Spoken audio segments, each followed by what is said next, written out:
Good afternoon. Welcome to the Weekly Livestock Market Update. I'm Brownfield anchor reporter Megan Grebner. With us is University of Missouri, Scott Brown. Good afternoon, Scott. Good afternoon, Megan.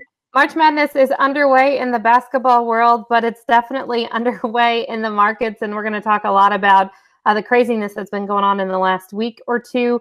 But first, let's recap what happened this week in the markets. Yeah, so if we start on the cattle side of the equation again this week, cash live cattle were nearly $3 higher this week. Those feeder cattle markets were also higher, $4 to $9 higher. Generally, as we looked at cash feeder cattle prices. On the future side of the equation, April live cattle futures were up 50 cents, while the April feeder cattle futures closed up a little over $2 this week. If we look at the choice box beef price, we were higher there as well this week, up $1.25. Really saw strength in ribs and loins this week that helped drive that choice box beef price higher. On the pork side of the equation, so we certainly have seen much higher hog prices and pork prices again this week. If you look at cash barrow and gilt prices, up more than $6 for the week. That April lean hog futures contract was up $9.25 for the week. That's a $20 increase in the last couple of weeks, so certainly a big change in terms of where hog prices have been. The pork cutout value as well showed a lot of strength this week, $6.90 higher for the week. That actually puts it $3.40 above where we were a year ago at this time. So we finally flipped over and talked about higher pork cutout values and really strength across the board in all the components of that pork cutout value. When we look at this rapid surge in hog prices, is it maybe highlighted a little bit more because pork prices had been on such a decline for such a long time? And you and I had talked so many weeks in a row about how pork values and pork prices kept dropping. Yeah, so I think it's important for us to remember we have two things at play here generally in pork markets. And we started with the negative of that when we started the year, and that is domestic pork supplies. You know, we continue to talk about pork production that's growing as we go through 2019, and I think that really weighed on prices as the industry was worried about where those additional supplies of pork would end up at the end of the day. And on the other side, we have China with African swine fever and the implications thereof. When you start talking about the possibility of shipping additional U.S. pork to China as a result of that, you can get our market prices to respond very rapidly. And I think that's the two things that have been at play in the pork industry as we've gone through much of 2019. On that same token, do we kind of need to prepare for a cycle of prices that fall back and then they rapidly increase again and kind of this back and forth just because of so much uncertainty with what we do and don't know from China? But also the one thing that is certain is the fact that we are continuing to produce a lot of pork. Yeah, absolutely. So I'm not going to be surprised for us to find weeks that aren't so positive for where pork prices are. I don't know if that's next week or 2 weeks down the road or 5 weeks down the road. You know, I sometimes remind us, you look at even the stock market today, and we took a pretty healthy step back in terms of the stock market. The general economy might be slowing a little bit. Some of those things could weigh on markets. We're going to get a chance to look at hogs and pigs report next week as well. And so you could see if all of a sudden USDA suggests, we quit growing the sow herd in this country, which is not what I think we'll get out of that report. But if we got that kind of positive news, we'd get some additional pop in hog prices likely. And of course, China, my hindsight will be 2020 on how much trade we really get at the end of the day. But in between, as we go week by week, I think we're going to continue to trade on the news of the week, and that could be positive and that could be negative. I think if either one of us knew what was going to come out of China, we probably would be on an island right now. Not cutting the weekly livestock update, that's for sure, Megan. Although I love being here with you every Friday. Ditto. Scott, we have a couple of reports to get into this week, and really finally we've caught back up from that backlog of USDA reports. As we take a look, let's start with livestock slaughter. What are some things that we pull out of those numbers this week? Yeah, so I think a couple of things that are important. Number one, if you look at cattle dressed weights, we were 11 pounds lighter than a year ago. That's the lightest level since February of 2014. The weather events of December and January have certainly continued to curb weights in terms of cattle weights. It's helped us when you look at the kinds of production growth we've seen in beef production so far this year. If you look at the data year to date, so January and February data, we're only up 0.8% in terms of beef production. To go back to the other side of that, pork production, 4.4% higher for the first 2 months of this year. It just reminds us on the supply side, a little different situation between beef and pork will continue to be at play for much of the remainder of this year. It's really interesting when we talk about that winter weather situation, how it kind of plays different roles in the beef and the pork sector. When we're not moving hogs, we see hog weights go up and add more pork to the market, but we see a backlog and weights drop on the beef side of things.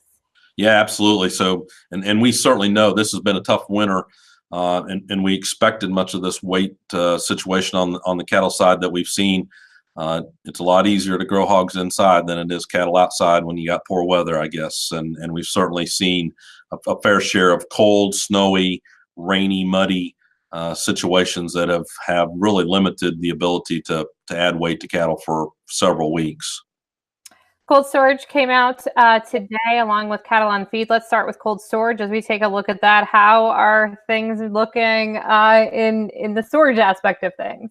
Yeah, so I guess a couple of things. Number one, if you look at beef ending stocks, so where were we at the end of February? Up 4.3% relative to a year ago. Pork ending stocks up 1% relative to a year ago. I'm not completely surprised at either one of those numbers and don't want to ever suggest burdensome. But as we grow total meat supplies, the idea we got more in storage is certainly going to be the result of part of that.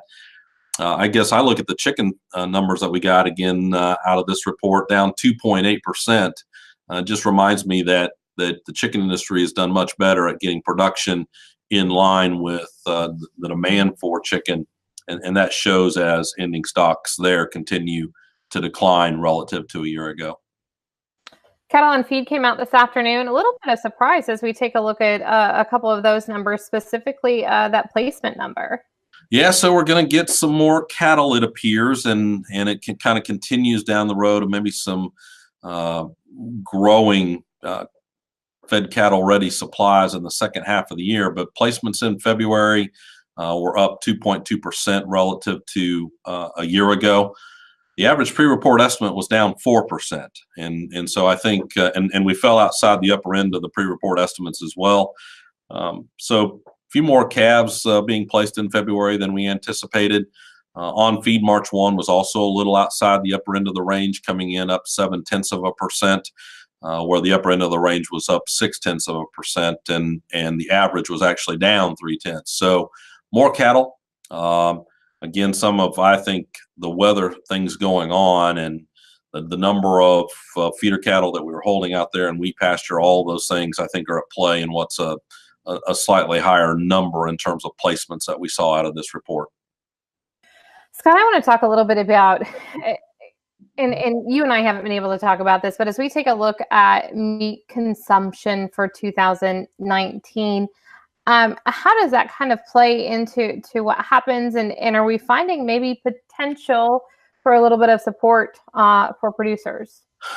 Yeah, if we look back, per capita meat consumption has been growing at a pretty fast rate. If you went back to 2014, where we were talking about roughly 200 pounds of beef, pork, chicken, and turkey being consumed on average by a U.S. consumer, we ended 2018 setting at about 219 pounds, a little shy of that. That growth was phenomenal. Now, the growth down to get us to where we were in 2014 was also phenomenal down.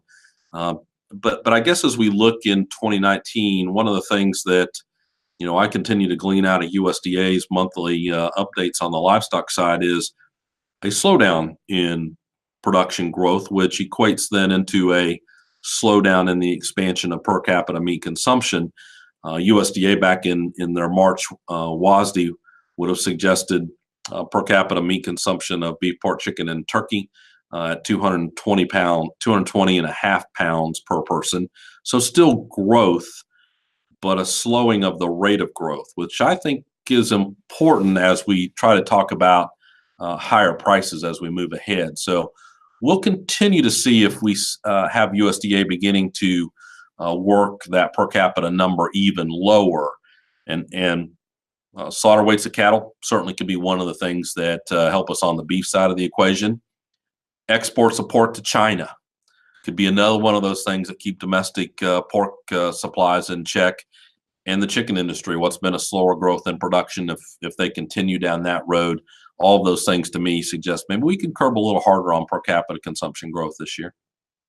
You mentioned China. That's going to be kind of the big topic for us this week as we look at this really surge in cash hog prices and in futures prices as well. The big news behind it is China. Are we getting too much too quick into those prices?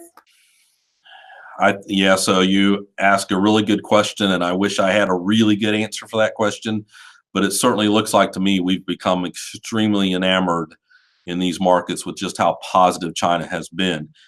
I don't want to suggest that it won't turn out to be that way, because when you realize that half the world's pork is produced and consumed in China, it doesn't take a big change to maybe suggest a very large change in what happens in the United States. And so I think we could have started 2019 in a situation where folks were beginning to go, well, maybe African swine fever is not going to be as big a deal in China as we thought, because there wasn't a lot of news out. But now all of a sudden we've been really focused on it again, and we get these $20 runs in futures markets in 2 weeks.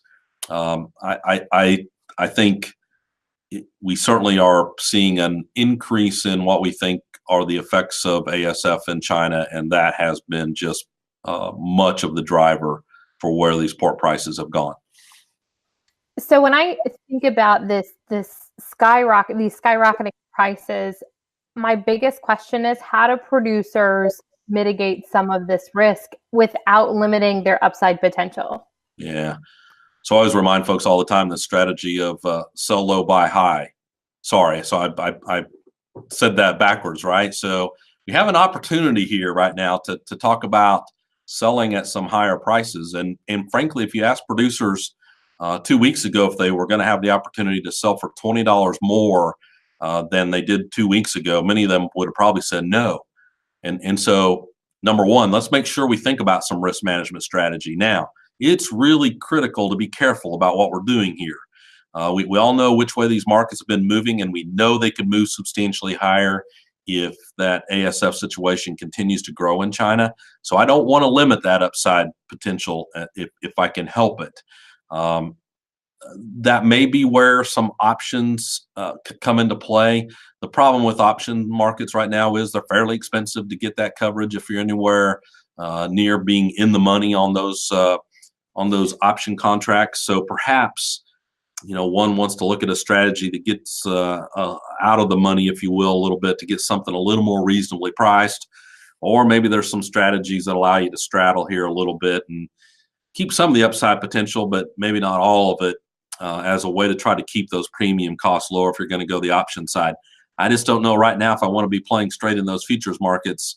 I think I might get uncomfortable with the margin calls that could come with these kinds of run-ups and potentially then downturns as well.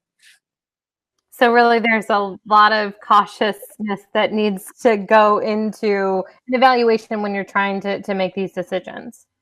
Yeah, absolutely. And I go, you certainly don't have to sell every pound of pork you think you're going to produce as well. But it might be an opportunity to let the first third of your production go and let someone else deal with that risk.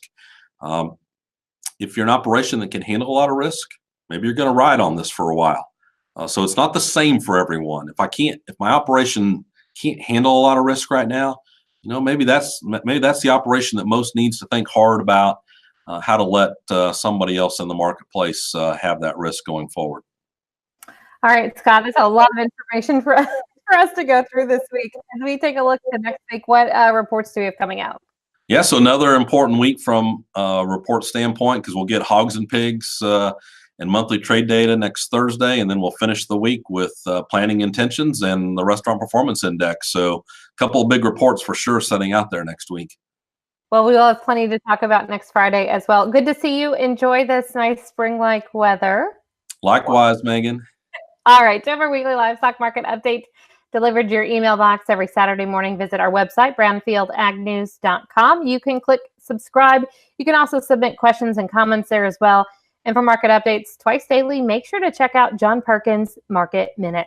Have a great weekend. I'm Megan Grabner for Brownfield.